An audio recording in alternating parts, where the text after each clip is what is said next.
I told you, you cannot just ding dong her here. It's an office. I'm sure she will like it, Prof. Max.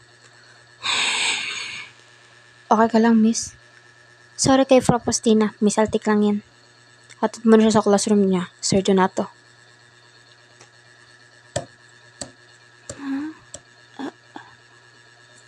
Paano siya naging lalaki?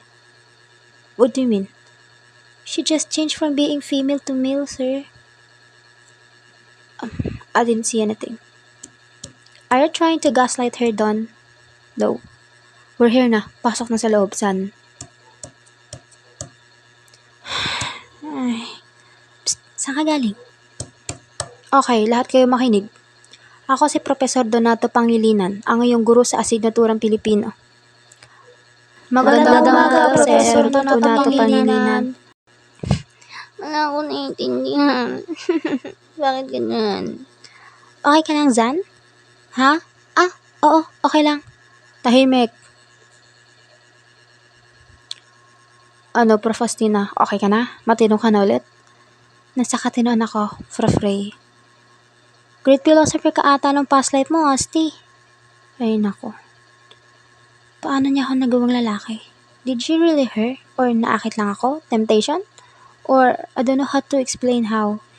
Is it even possible to just reincarnate? Sabagay, we're not normal humans. I mean, we're gods. Osti, wag mo muna pangunahan si Mikael about kay Mizanaya. We're not sure if she is Heligiri. Fine, sorry. I'm just desperate to hug her again. I'm longing for her hug and love. Very.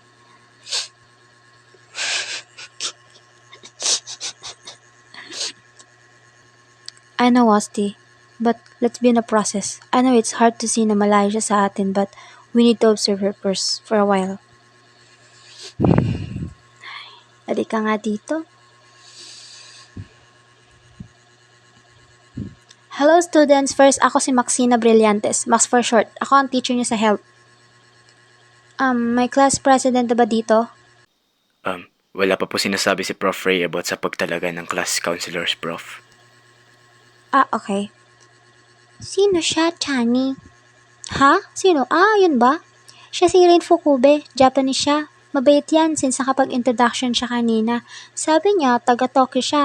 Half siya since mother niya daw ay Pilipina at tatay niya Japanese naman.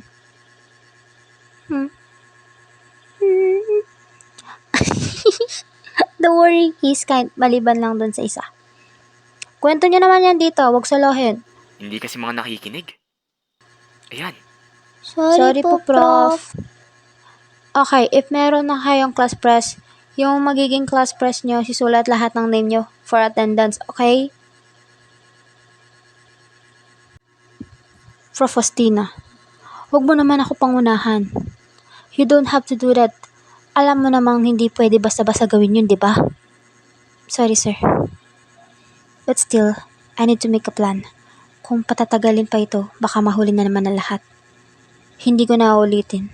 Mabuti, baka mamaya kasi may nagpapanggap na Heli, mahirap na. Ang inaalala siguro ni Ostina is hindi na natin mahanap si Heli before she got caught by Jerome Von Gogh. Yes, I know. We need to be quick as soon as possible. And ako din nagdala sa kanya dito. Pero if hindi siya si Heli at nagalaw mo, Osti, ano gagawin natin? Hapopoid din. Mas mahirap yun. Are you my ally or my enemy, Donnie?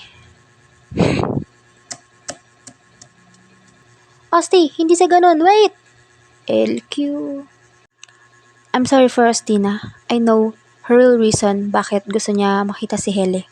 I know. Hoy, weirdo. Hindi ka man lang magsasorry? Useless. Tignan mo sarili mo. Unti na lang, multo ka na. Binayaran mo siguro yung principal, no? Or ikaw binayaran? Ay, naku, kawawa. Kaya ka siguro iniwan ng nanay mo, no? Sumasobra ka na, ha? Bakit? Ito naman, Baka nga siguro, no? Magkano ka ba? Magsisiyar lang ako, Chani. Okay. Samahan kita. Sa loob ng siyar? Loka? Pero, pwede. Chiring. Sige na, siyar ka na. Prof! What are you doing here? Magsisiyar po sana ako. Okay. Wait, let me get out first. Oh my god, no, this can't be. Sanaya! Teka, si Chandria ba yun? Chandria! Nasiyan ako! That won't help. This place is soundproof. Ako nagpagawa nito. Ha? I mean... Prof, ano po? Ano ba yung naaalala ko? I'm sealed. And only hell can unseal me.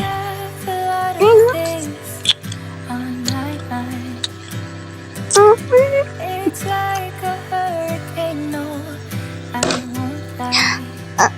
The right way. Si Prof, ano naman mag-iisa ka ng teacher-student relationship. Tapos ito na.